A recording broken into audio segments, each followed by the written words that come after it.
Well, our optimism has paid off. The reversal from the lows has continued to print higher highs into this week.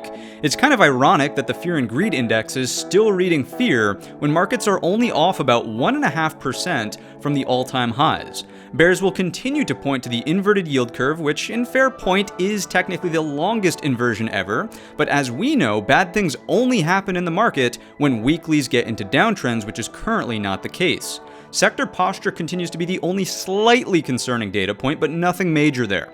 So let's build a game plan to tackle the rest of this week. As always, check out the links listed down below in the description, hit the thumbs up button and subscribe for 100K by the end of May, and stay tuned until the end of today's show. I've got 3 additional trade ideas to share with you that you won't want to miss. With that said, let's jump right into the charts. Alright, let's kick things off with a closer look at the SPY daily time frame chart. What do we see here from a trend point of view?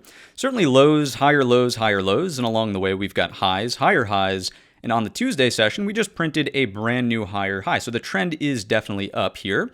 If we're thinking about the weekly inflection point, remember that's 512.50. Monday's gap up recaptured that, and there's been no looking back. It's also a recapture of our daily 50 SMA, the blue moving average on your screen. So all of that strikes me as being bullish in terms of location. If we think about structure, today actually opened on a gap down. So in theory, a gap down offers the opportunity for a gap fill reversal, keeping price underneath the previous day's low. And you can see very clearly on the daily time frame chart, we actually closed back inside of the Tuesday range. So that does strike me as a failure from the sellers. On the daily time frame chart, I think that our objectives are pretty clear. We want to align with the bulls via consolidation over the weekly line in the sand, looking for longs off of the gap fill reversal potentially from Monday's session, so to Friday's high. Once again, this number is at 512.50. If you can capture this low and move back to the top of the range and then possibly look for a breakout, great. You've got nothing more than a very classic bull flag possibly forming here over an upward sloping now 50 SMA on the daily time frame. If the market does slip underneath the weekly line in the sand, we have to give a little bit of credit to the sellers, but it's not game over. The reason it's not game over is because a higher low can still be found over what? The neckline of the double bottom, which is a little bit more clear on the hourly time frame chart, but this previous high can now act as potential support around 509.50. So I'd still keep an open mind to that on the daily time frame chart as well. One of the data points that supports more of a pullback potentially unfolding is this look here, and you'll clearly notice that we are extended through the upper edge of the trend channel here. Now, it doesn't guarantee a pullback is imminent. It doesn't mean that the market can't possibly continue in the upward direction, but it's one supporting data point that says, okay, if we cool off, it wouldn't be unreasonable to break down, let's say, underneath the low of today's session, see a pullback, and maybe retest the midpoint of the trend channel. It's just one possible idea. It wouldn't strike me as unreasonable if the market pulled back, basically, is what I'm getting at. We're also at the upper edge of this week's expected move. Let's move it on down to the hourly time frame chart to get a little bit more granular and build a game plan into the end of this week. On the hourly chart, counting from the FOMC low, we can basically understand that obviously we're in an uptrend here with consecutive higher lows. Now, maybe there's the offering of a very, very minor lower high right there based on today's session. However, I would really make the argument on the hourly time frame that consolidation here is still bullish consolidation. For the most part, it's going to continue to reflect the failure of the sellers to cleanly reject the low of the Tuesday session based on this morning's gap down. Here's this morning's open, right? So any consolidation over 515.75, which is also the base of the spike from the Monday afternoon session, we'll see that on the market profile in just a second. This is bullish consolidation, and the way I would look to trade this is based on a higher low up and over 517.50. From there, you could target this 519.50, and then beyond that, we have 522.75. That's where we're just a hop, skip, and a jump away from the all-time high. If the market's going to consolidate a little bit further, then fine. And again, the risk reward here basically is looking for a long off of 515.75, trading back into this level up here, or a possible break. If you could pick this off, this is probably an intraday scalp or something of the sorts, right? A breakout over this level here, 517.50, looking to target this with a stop, loosely associated with a 5-minute setup that gives you that breakout in the first place, right? So those are ideas to the upside. If the market's going to move to the downside to offer the pullback or just the consolidation on the daily chart we were just describing, which is still over the daily 50 SMA, that's fine, but please be patient. I would not jump the gun here. I would wait for a lower high underneath 515.75, and even at that, right, your risk reward might look something like this, but as soon as we get down into this gap fill territory, the daily 50 SMA territory, the weekly line in the sand territory, at 512.50, I would be changing my tone. I think that the primary idea is actually waiting to do something like this: double bottom reversal back in the upward direction, inverted head and shoulders reversal back in the upward direction. Maybe it's just a simple hourly hammer candle, then reversing back in the upward direction, giving us daily bull flag consolidation, right? The stronger short for sellers, I'm sure you know exactly what I'm about to say, really looks something like this, right? Because then you're failing underneath the weekly inflection point. Keep in mind, we can still get the daily higher low here at 509.50, but this is a stronger indication of a short if the sellers are going to come out to play. Let's take a look at a couple of additional indications here. We'll bring out the intraday anchored view apps. Notice that we are above the cluster, but more specifically, the anchored view app from the day after the FOMC from last week is slowly going to provide confluence over maybe like the next 1 or 2 days, so literally into the end of this week, with the weekly inflection point, 512.50. So once again, I think that's more supportive of the idea that even if you do get something that looks like this, I would not be an aggressive new money short here. I would actually flip the script and start saying, okay, what's the opportunity for a potential pullback buy, right? The other reason is that we do have a 100% retracement of this move from here up to here is obviously a 100% retracement and some based on the Monday spike and Tuesday extension in the upward direction. So that's bullish, and once again, sides more so with pullback long opportunities. Let's come in with our Fibonacci's from the low up to the most recent swing high, and you'll notice that the 38.2 is more closely aligned with the daily line in the sand for our higher low to form around 509.50. Let's check out the market internals for the S&P side of things. If you're not familiar with this screen, check out the video tutorial in the top right-hand corner. I think that we really just want to focus on the Monday inflows. Obviously, volume-wise, advanced decline line was strong here. The trend score was okay. I wouldn't call that like a really solid read out of the trend score, but it was definitely okay. Then if you look at the cumulative tick, this was also a solid move in the upward direction. Nothing crazy. It wasn't up and over positive 5,000, just around 3,300, 3,400. It's a decent read, but nothing overly strong. One of the things that we do want to focus on is the breakdown from Tuesday's afternoon session right here. Based on all the gap and goes that we saw out of the daily time frame chart, right, and even the failure of the gap down this morning, I think it's fair to say that we have momentum buyers in this market, but we do not have anything more than longs with terrible trade location closing out. Notice what happened with the cumulative tick on the Tuesday session. I mean, sure, we got this breakdown, but even at that, it hardly closed the gap from the Tuesday, move to the upside, right? So here's Monday's break. This is the Tuesday gap up opening here. We just closed the gap. Is that indicative of stronger sellers, especially when we make note of the market internals here, market internals here, market internals here? Not at all. So I wouldn't say that there are stronger sellers entering this market. It still seems very much so that the buyers are in control, and this was simply a liquidation break on Tuesday. We are yet to retrace that 100% to the upside, but based on today's failure from the sellers to get the gap down to stick, it's starting to look more likely, that it wouldn't be unreasonable for a move back into that Tuesday high of day. Let's finish up the S&P 500 with a look at our market profile here. The big takeaway on this one is the spike coming from the Monday session. So a spike happens into the end of the day. It's usually indicated by M period single print sticking out through the top or the bottom of a profile. So on Tuesday, value is obviously above, and we're completely contained above the spike as well in terms of that value area. On today's session, even after the gap down, keep in mind the open for today was down here, we rallied to recapture the base of the spike, and where is all of today's value area? It's over the spike. What else do we notice here? We've still got a poor high from Tuesday, and we've got a poor high from today's session. So if those things are in need of repair, what would that suggest? A move in the upward direction. And once again, if you're not familiar with this screen, check out the video tutorial in the top right-hand corner for our market profile tutorial.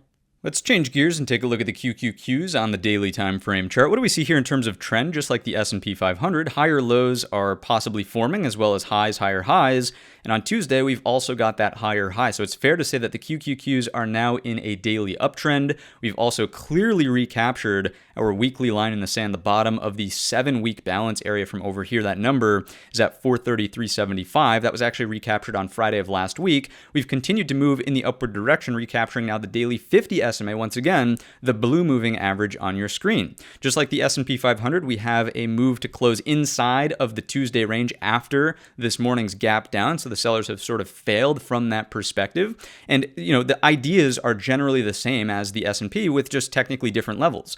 Consolidation in here is extremely bullish for a bull flag.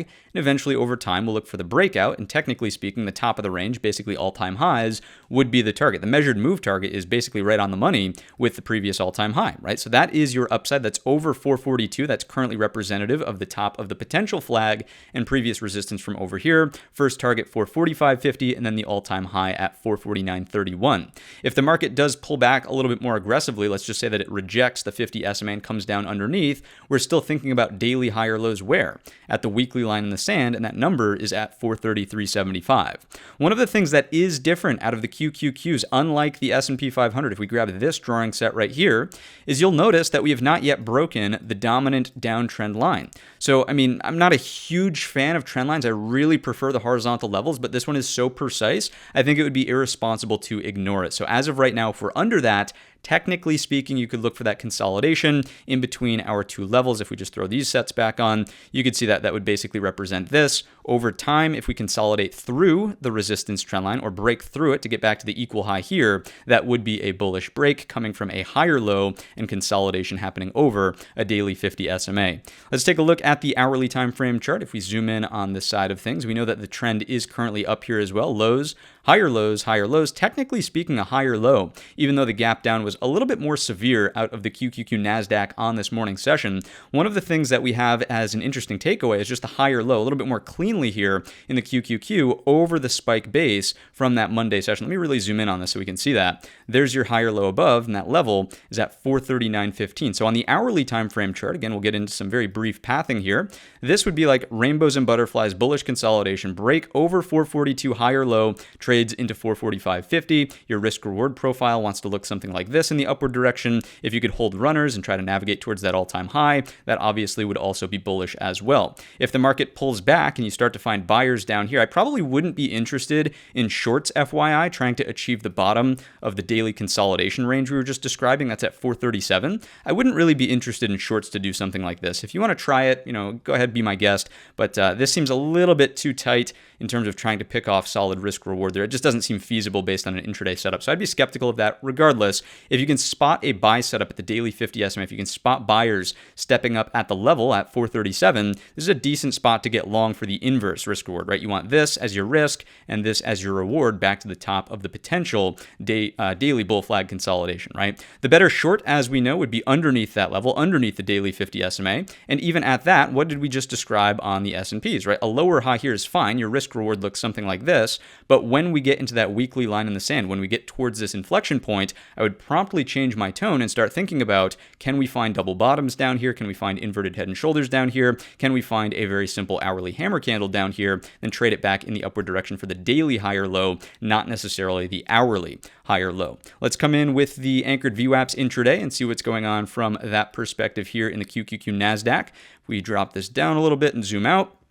437 is potentially going to be offered as support confluence, at least from the anchored VWAP from the Thursday session of last week. We're not there yet. It's a little bit more work to do compared to the S&P 500, perhaps on Friday, if Thursday's session is committing a decent chunk of volume up here above that 439.15 consolidation. Anything, beyond that, maybe this could start to be argued for super support around this zone here as well at the weekly line in the sand. Let's come in with our Fibonacci's off of the low and see if this is offering any sort of confluence from the low up to the top, and you get a little bit of 38.2 activity here at 430.50, which is technically speaking a respectable level. Notice that we had previous support, then acted as support here, resistance in the FOMC high. So it's technically a level that might be worth respecting, but at that point, you're inside of the gap range. I wouldn't take out a second mortgage on the house thinking about buying 430.50 as an area of support. Instead, if we really do have to test that 38.2, the play that I would encourage you to at least keep an eye out for would be some sort of sweep into the gap, partial gap close, then the first higher low over the gap once again, or over the weekly line in the sand. This is where you want to be long. Again, what's the reasoning behind this? It's a failure from the sellers. They're unable to close the gap all the way if we truly support over the 38.2 and that 430.50 level that we were just describing here. Let's check in on the market internals for the NASDAQ side of things. Not as strong as the S&P 500, especially on that Monday session. Notice that the volume flows were not quite as substantial. On Monday, we're underneath technically the trend higher zone. And on Monday over here, the cumulative tick is just not quite as bullish as what we saw. So again, not the end of the world. It doesn't mean that we have stronger sellers emerging, but it does seem as though the momentum buyers, if we go back to this time frame chart, momentum buyers from the gap up here, the gap up here, maybe getting a little bit tired. It's certainly worth sort of addressing that if momentum buyers are tired from up here, if this is poor location for them, this as a short idea is probably worth trying to capitalize on. But once again, please respect the weekly line in the sand at 433.75. Let's finish up the NASDAQ side of things with the market profile. A lot of the same takeaways over here. Notice if we just draw in our base of the spike from the Monday session, Tuesday's value is completely above. Poor high on that Tuesday session is in need of technical repair. Today's high does have decent excess in C period, but notice that the value area and point of control are still over that Monday spike. And finally, let's take a look at the IWM Russell 2000 small caps on the daily time frame chart.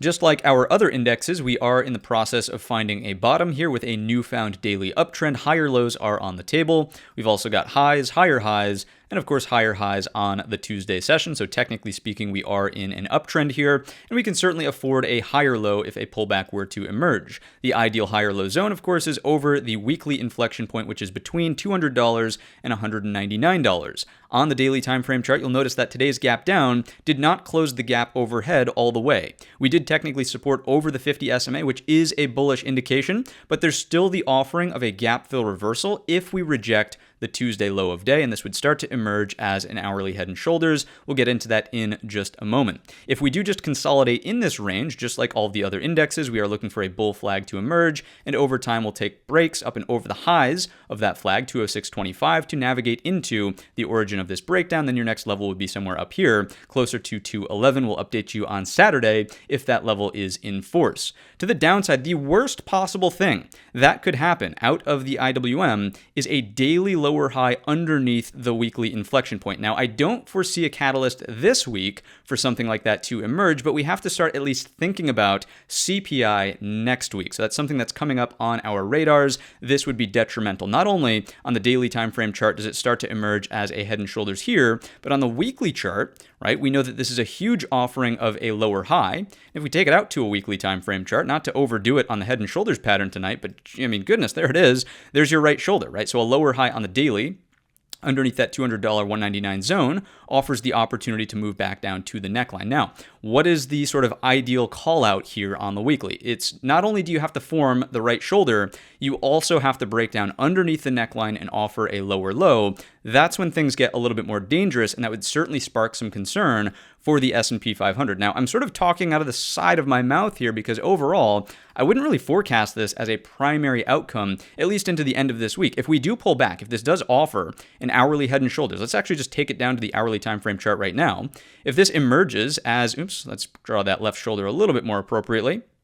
If this emerges like this, let's just say that we get consolidation, breakout, but go gap fill reversal, back down to 203, a breakdown under that level, and we're still looking for a daily higher low, lows, higher lows, at the weekly inflection point. We also know that this would be repairing poor structure from the gap up on Friday of last week. So when we get down here, certainly thinking about the opportunity for hourly double bottom, hourly inverted head and shoulders, hourly hammers, all down here are interesting near this $200 level. Let's take a look through the lens of our intraday anchored VWAPs. You'll notice that we're above the entirety of the band, but 203 is going to be reinforced. So once again, tomorrow potentially as we consolidate in this zone, if we go gap fill reversal, the breakdown under 203, the loss of the anchored VWAP, the loss of the 50 SMA, you could try to pick this off as a potential short, or at least understand that this is going to prevent more of a bullish rotation over in the S&P 500. This will act as a headwind if you're trying to remain bullish in the S&Ps, breaking down in the Russell underneath 203. Now, when we get down here, what's the idea? It's the exact opposite, right? You're generally speaking,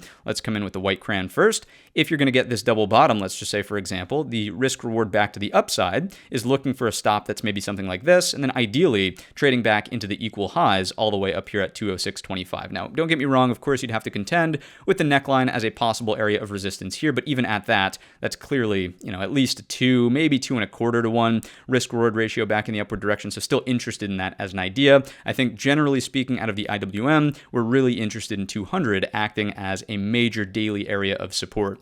Let's just, to be congruent, come in with our Fibonacci's from the lows up to the most recent high. And would you look at that? I mean, the 38.2 is right there around this major area of support that we've been talking about. Once again, $200 as a nice round figure. Let's take a look at the market internals for the Russell. The one thing that I would say about the Russell, and this is obviously exhibited by the lack of the gap close today as well, is that there was actually some stronger selling that took place on the Tuesday session. You'll notice that the buying's not really that substantial on Monday. Tuesday fades off a little bit. Look at today's volume outflows, more severe than what we've seen in the other indexes. We actually had to battle back from severely, opening here down low in the advanced decline line today.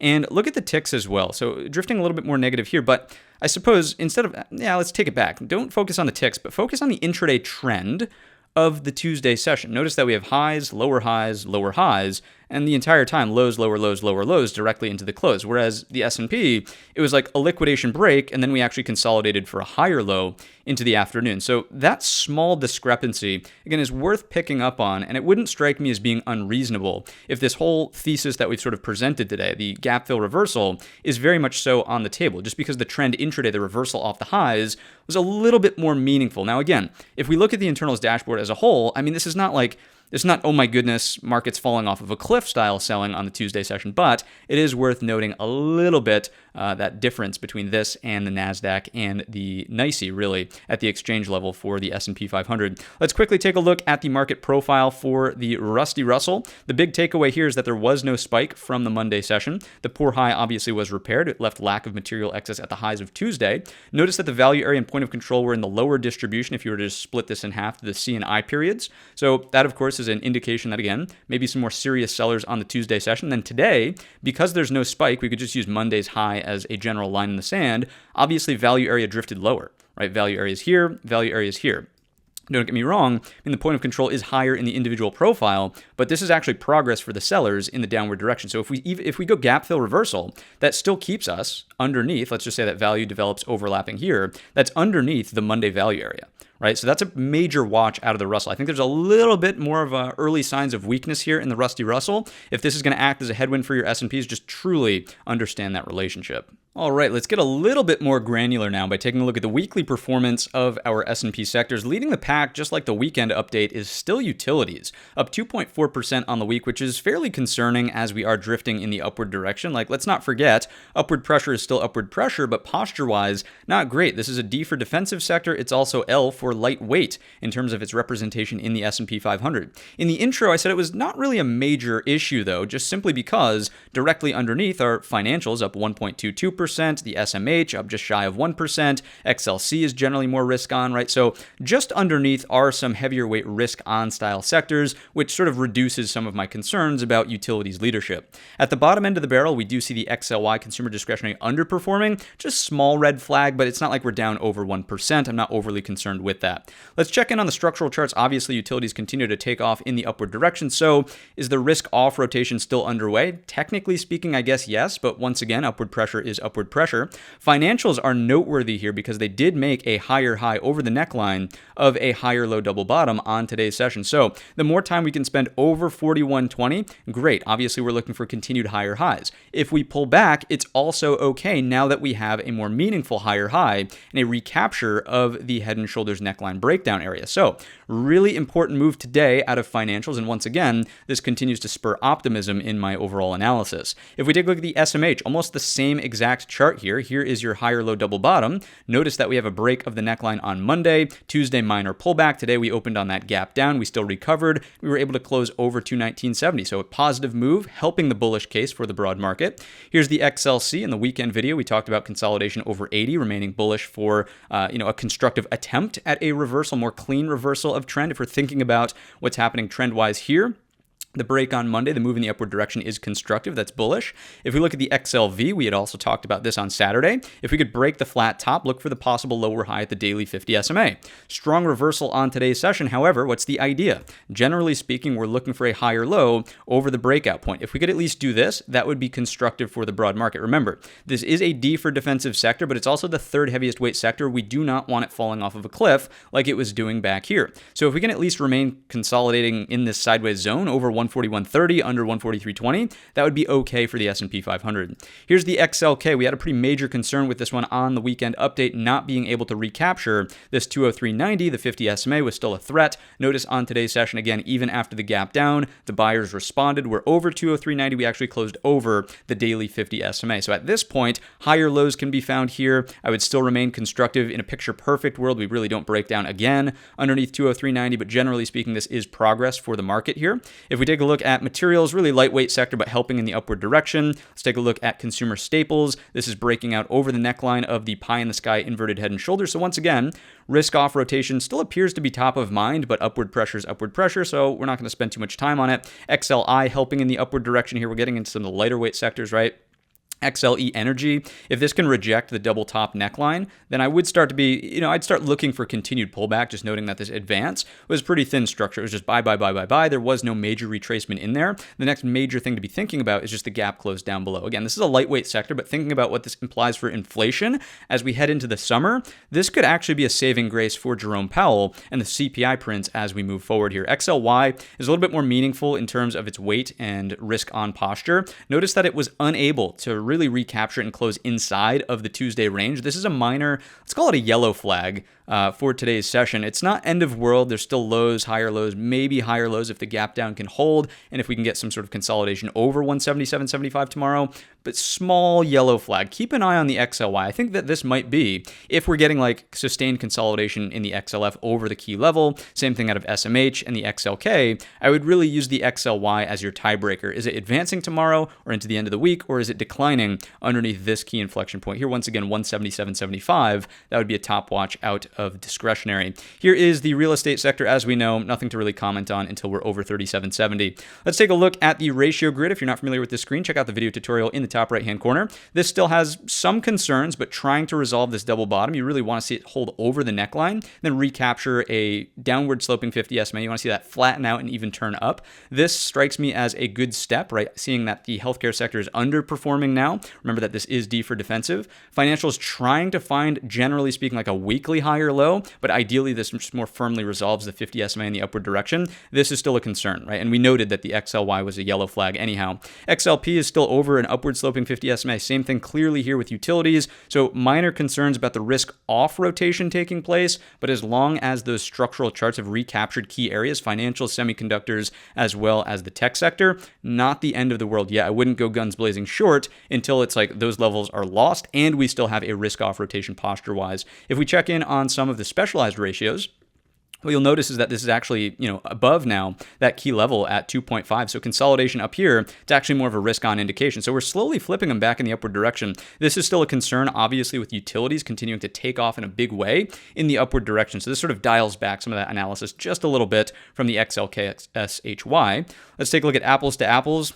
Sort of just sideways here. It's not really telling us much at this point. That one's becoming slightly annoying, but we've got to stay on top of it. Here is the SMH XLV. So healthcare underperforming. The semiconductor space obviously is more of a risk on indication. So like we're getting some mixed signals, but once again, I would really rely more so on the overall structural charts as compared to anything else. The dollar is making a small advance in the upward direction, but remember that this can act as overhead supply. Notice the inverted hammer on today's session underneath the lows of this area. If the dollar drifts back in the downward direction to make a lower low, that's bullish for equities looking for, in the grand scheme of things, I wouldn't be surprised to see an all-time high out of the S&P if the dollar truly makes this move. And it doesn't have to happen tomorrow or Friday, but over time, if this holds as a lower high and we drift underneath 104.85, I think the sort of writing's on the wall that markets are searching for some sort of all-time high, or at least a test of the all-time high. Let's move on over to interest rates.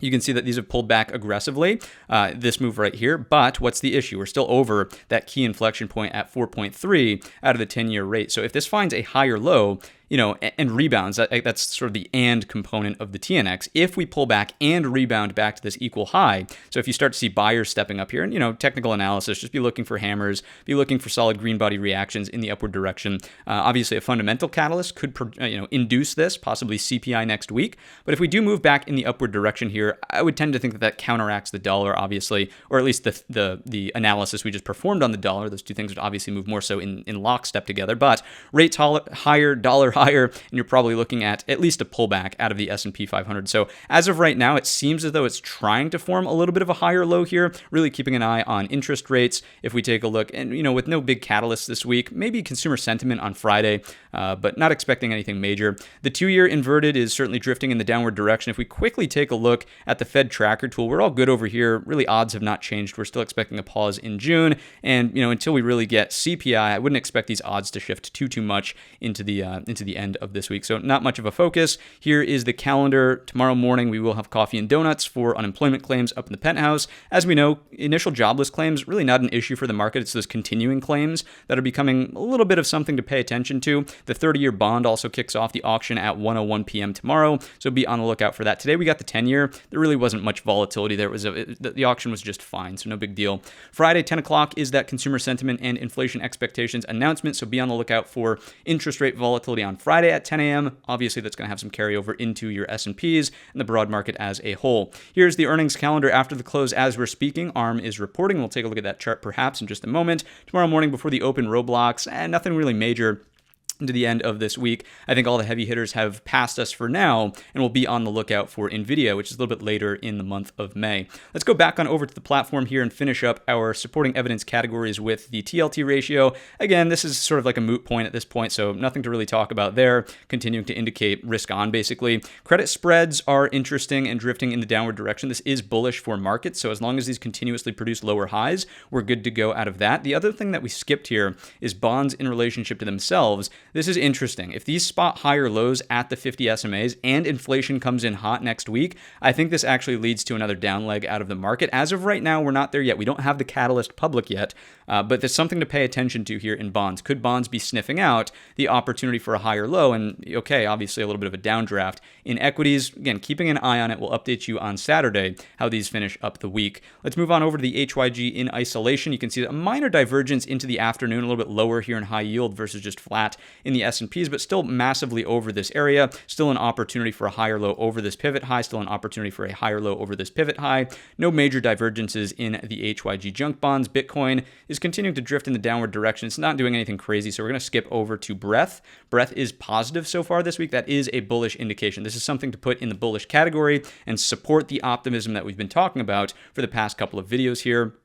Let's take a look over at, let's skip that one, go to the 50R. This actually found a higher high over the 50% mark. So once again, when we're talking about optimism, step in the right direction here out of the SPX A50R. We'll move along to some equal weight indexes. The RSP finally made a higher high. Remember on Friday, it did not, whereas the S&Ps actually did make a little bit, very nuanced, but it did make a higher high. So this is now more so in lockstep. That is a solid indication. And if we take a look at the QQQE, this is also a little bit of a step in the right direction, not all the way there yet. So yes, we did make the higher high, but what are we underneath? The weekly inflection point out of the equal weight. So ideally, this recaptures 87.10 into the end of the week if we're going to continue to push towards those all-time highs out of the NASDAQ 100. So watching the QQQE as a possible, like if you're really trying to root for the bearish breakdown of the market, you want to see hot inflation next week, and you also want to see concentration, right? This illustrates concentration risk. If this remains underneath 87.10, does something like this back down towards the lows, probably looking at a deeper pullback in the QQQ. And we're not all the way there yet, but again, just trying to set you up for ideas as we're moving into perhaps next week. Let's take a look at volatility. It's just absolutely floored here underneath 15, continuing to drift in the downward direction. The volatility crush is bullish for the broad market. If we take a look at the VVIX, again, completely floored down here, actually underneath 75. It's the lowest read we've seen in over a year. So, are folks getting complacent out there? I would tend to think not. If we just remember back to the fear and greed index, I think there's still a lot of people who are trying to short this market, and that's going to continue to fuel it in the upward direction, right? Let's take a look at volatility futures, deeper contango. We're all good out of the one-day VIX, floored back down towards 745. And speaking of folks trying to short the market, being non-believers, we'll take a look at the skew. Not really an issue. I would tend to think if people were truly out there, like betting on a longer run issue with CPI next week, your skew would be higher towards, these areas around 150. We're actually not there as of right now. So perhaps people aren't as pessimistic as I seem, and the VIX is reading correctly here. As we know, historically low reads are typically when folks throw in the towel at the bottom of a move. We're not there yet, but it's just another thing to continue to monitor. As of right now, all the data points currently support more of that optimism we've been describing in the past couple of videos. Apple kicks us off on the core list of companies. Before we go any further on the daily time frame chart, I do want to show you this resistance trend line. If Apple is going to consolidate into an earnings gap range and then break that, that could start to become much more constructive from a change in tone out of the stock. We're not all the way there yet. In terms of trading this into the end of this week, it's really all about 182.65. For the most part, the earnings gap up is trying to hold in some sort of consolidation pattern here over the daily 200 SMA, the green moving average on your screen.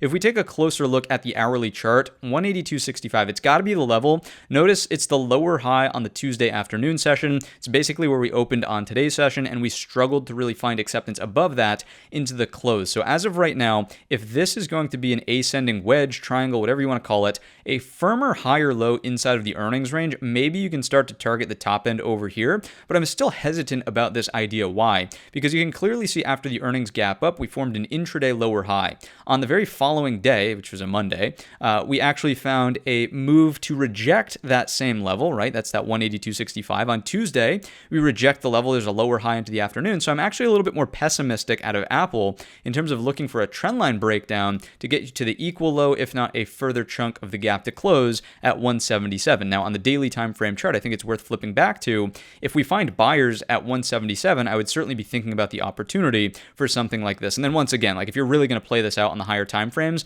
break of the trend line after a major higher low at 177, that would be constructive again if you're using something like a weekly or a monthly time frame outlook. Let's move along to Microsoft. What's going on with Softy? That recapture of 400 has been so far so good, holding consolidation just below the daily 50 SMA. So the daily chart's pretty covered there. If we look at the hourly trend, we have lows, higher lows, higher lows. These possibly acting as higher lows, pulling back from the highest high. The issue is that this to this acts as a lower high. So in here, we're a little bit more neutral. I would be constructive back in the upward direction on breaks, higher lows over 413.25 to do something that looks like this from a risk reward perspective. If we are going to break down, I would really feel more confident about Microsoft shorts if we were to sweep this and really offer it as a lower high double top, neckline breakdown under this consolidation from the previous Friday session. If we could get something that does this, okay, that's a different picture. That's obviously looking a little bit more enticing on the short side. So neutral, I mean, you could try to take a stab at it here if you want to press the bet to the short side, but to me, the better short is just being patient for something that looks like this. Next up, we've got Google. What's going on with Google? Trying to reject the lows of the earnings gap up range. You can see fairly, lackluster on today's session around that 169.65. So what's the idea here? I wouldn't really be long or short around this choppy zone. I would prefer to see a breakdown and actually a retest of this 167.50. If we can get a pullback and then offer a higher low, aka spot buyers down here, double bottom, inverted head and shoulders, the whole 9 yards, usually those three classic indications we're always talking about, not drawn to scale, of course, but you get the idea. If we spot buyers here, it's a beautiful spot for a higher low. I would at least be trading back into this level, if not trying to get follow through into this point at which you could hold some, like a chunk, some runners for continuation into the earnings gap up high. That, of course, would balloon beautifully into a really solid risk reward trade, perhaps a little bit optimistic, and obviously timing wise, that would probably take a couple of days, but generally speaking, that's the idea. That's the range that we're trying to traverse. If you're looking for more of a short out of Google, I would be patient for the lower high rejection underneath this area here at 167.50. So your key level is really just 167.50. Moving along to Amazon, what's going on with Nancy? Not much to talk about over here on the daily chart. I just want you to be aware of anybody who starts calling this a double top. It's not a double top until you break down underneath the neckline and offer some sort of major lower low. We're going to just chalk this up to an anomaly with the meta sympathy gap down that day, but regardless, not a double top until it is. Could you get a minor pullback? Yes, but what's the idea? Any higher lows over 182.75 keep us outside of the choppy, sloppy consolidation zone, and that's constructive in the upward direction. Then, all of a sudden, those double top players start saying, no, now it's an ascending triangle, when really it was an ascending triangle the entire time. So, anyways, on the hourly time frame chart, what do we see here? To me, this is playable as a possible short to get the pullback into 182.75. Why? This is your hourly head and shoulders, right? So right shoulder is being formed right now. Break the trend line, get a lower high, get any sort of like acceptance here under 187.25. You could set up a risk reward that looks like this into the end of the week, or possibly even looking for follow through into that 182.75. Now, when we get to both of these locations here and here, I would be thinking about, okay, do buyers step up? And if so, should I get out of the shorts and start thinking about longs back up towards the all-time high for the ascending ascending triangle that we were just describing. So as of right now, I'm partial to the downside underneath this level at 187.25, lower highs here. Start looking for that pullback to emerge. If you're not on board with the short, that's fine. Just be patient and look for buyers at those two levels right there. Next up, we've got NVDA, the one stock to rule them all. Totally just a sideways consolidation play. Be my guest if you want to get chopped up in this range. The better trades are clearly breaks higher low over 922 or some sort of move that sweeps these lows, finds support at 880, higher low back here, retargets 922, and then it's the same concept from there in the upward direction. To be short NVIDIA right now, I wouldn't really want to try to short through this range right here for about 15 points. Not in love with that idea. For a stronger short, I would want to see a failure of this breakout point at 880, and then the idea becomes, okay, lose the 50 SMA, and you can close the gap. That's your higher probability short because the hourly trend will have reversed at that point in time, right? So as of right now, neutral consolidation, bullish break higher low here, sweep it, higher low here, beautiful, also trading in the upward direction. If you're looking for a short, it's got to be this, back down to the weekly line in the sand, possibly on an extension through the gap range. AMD, kind of lackluster. Again, feeling a little bit more so like a short as of right now. The reason I would lean more so on the short is simply because of the daily trend. It really has not resolved anything substantial in the upward direction. I mean, this is volatile, don't get me wrong. We were lower, we were higher, we were lower, we were higher, but it's still in the context of an overall breakdown. It's underneath the head and shoulders neckline here from the daily time frame chart. Just not a lot of love for AMD right now. It would really require some sort of like break and higher low over this zone if I'm going to change my tone in a big way. As of right now, back down to the hourly time frame chart, what does that mean? Well, consolidation, any rejections that sustain themselves underneath this 154.75, I'm just looking for moves in the downward direction. Now, my first thought would be, okay, if we open in range, rally and reject 154.75, pretty clean target into 151. Whole lot of thin structure in here to retrace, not much to stop us there. If we go further than that, the area I would start to respect a little bit more so out of AMD would be at 148.15, coming from the neckline of this as a double bottom reversal, kicking off this counter trend move in the first place. So that's the downside there. If it is going to miraculously do something like this, once again, wait for the daily higher low over this nasty consolidation range. It's quite a ways away, up there at 164.60. Next up, Metaverse. Zuckerberg's Fantasyland continues to close the gap overhead. Keep it simple, stupid. Nothing crazy to do in this chart other than stay long if you're long. Look for bull flag breakout in the upward direction to close the gap. 484.60 is the target there. If it does pull back a little bit more aggressively, that's fine. I would be neutral through here. A possible short can happen like this. Lower high underneath 463. Do not overstay your welcome at 453.50, right? This is a breakout point from here. I would really be more so thinking about if this pullback were to take place, how can I actually get involved for a reversal long to trade this as a daily higher low? Lows from the earnings gap down, higher low consolidation, higher low over the breakout point, right? You could even, I don't want to go at this far out on a limb and say that this also could be a higher low, but technically it keeps us over the earnings consolidation, right? That level would be at 443.25. So trying to align more so with the bulls out of Meta. Tesla is just all over the place. It's not getting any love. Let's go to the daily chart to really walk through this story and just truly understand who's in control. So the gap up over the top of the range was starting to look constructive. Buyers tried to step up in that lower wick, decent close, and then it's straight down the tubes. I mean, lower high underneath the top of the range there at 184. And on today's session, we gapped down underneath the 50 SMA and underneath this shelf as possible resistance. So what's the idea? Gap fill reversal keeps a lower high in the cards, and at that point, we're just in the midpoint of the daily balance range, right? So, I mean, maybe if you can position a short there, great. You have at least risk reward that looks, that'd be a little bit, it's a bit of a stretch thinking all the way about the bottom end of the range. It'd be a little bit more open-minded to neutrality out of Tesla, but really difficult chart. Like, I don't look at this and see like, okay, here's the clear setup, other than just continued rejection of these lows kind of keeps more of the short pressure on Tesla. So we'll leave it off at that out of Tesla. Netflix is up next. One of the levels we discussed in the pre-market prep was this 618, and we were just like, okay, this thing has been nonstop to every single level. Let's see if it goes there. It did, and full transparency, I didn't take the trade. I actually have not traded Netflix in quite some time since all of this volatility has emerged over here. We've even been thinking about taking it off the list, hence why JP Morgan is at the bottom. Regardless, if you're going to trade this into the end of this week, if you are a trader, someone who respects Netflix and says, you know what, I like the chart, I like everything that's going on with the stock.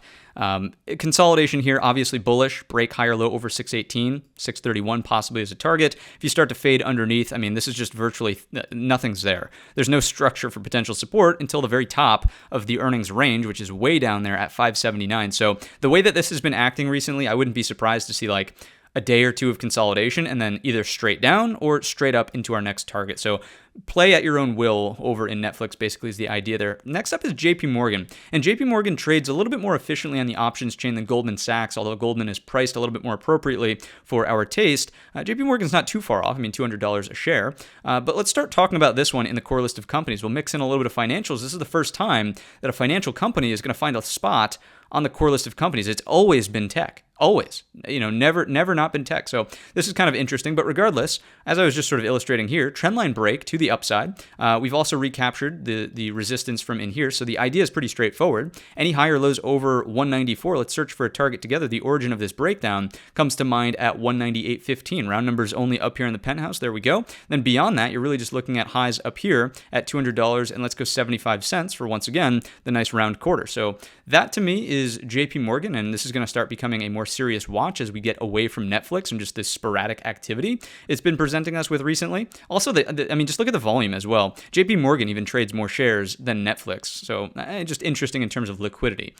So higher lows here are the name of the game over 194. If it slips underneath, starts to become dangerous, so patience. The key level into the end of this week is really 194. If we're over, we're bullish. If we're under, thinking about further consolidation and the threat of a possible lower high. What's the danger? It's really what we've been talking about over in the IWM for quite some time, head and shoulders under 190 as the neckline. 3 trade ideas for you. Let's just jump into C. Citi was technically last on my lineup, but speaking of banks, speaking of financials, let's talk about C. Citi, flat top breakout point, pressure cooker top as we call it. Could you call this a pie in the sky inverted head and shoulders? Perhaps. Could you call it a daily bull flag into a previous area of resistance? Perhaps. If we break out over 63.25, what do we have to the upside? Nothing but blue sky territories. If my memory serves me properly, I am wrong, dead wrong actually on that one. Goodness.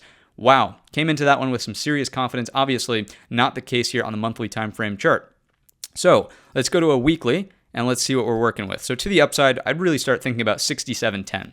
67.10 as a possible area of resistance, and that is that's worth that's worth respecting as a possible target. So the pattern is constructive. We know that financials are performing quite well right now based on the XLF as a sector recapturing that inflection point.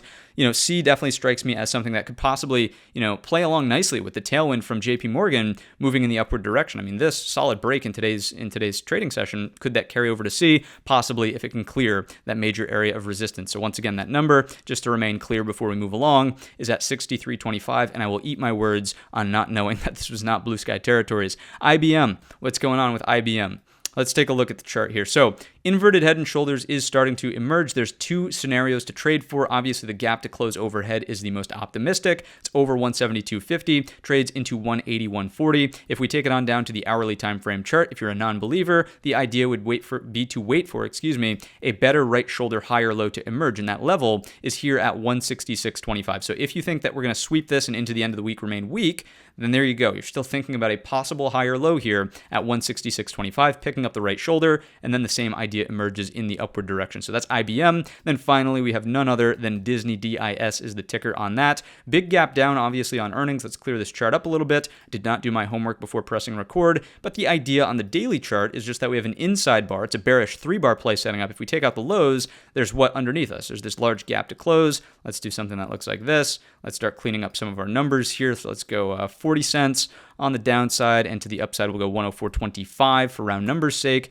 And of course, these could be yellow. I'm not going to do the other one and waste your time, but you get the idea. That's the downside. And if you're looking for the lower highs to persist, you want to see consolidation underneath 106 to keep the ideal bearish 3-bar play in force. Any consolidation in here is still bearish, breaks lower highs, and we're trading to the downside under 104.25 to close the gap down here at 99.40. This is going to drive me nuts if I don't do it. So there we go. And that is going to be it for today's episode of the Midweek Market Update. If you enjoyed the video or learned anything new, let me know down below in the comments section or by giving the video a very simple thumbs up. Remember, tomorrow morning for Thursday unemployment claims, initial jobless claims, we will have coffee and donuts up in the penthouse suites. So come join us for the pre-market prep. It airs at 8 o'clock is the new start time. 8 o'clock. Folks have really been enjoying it. It gives us some more time to look more meaningfully at the core list of companies when time actually permits. So we'll see you there. And with that said, I wish you all a green trading week.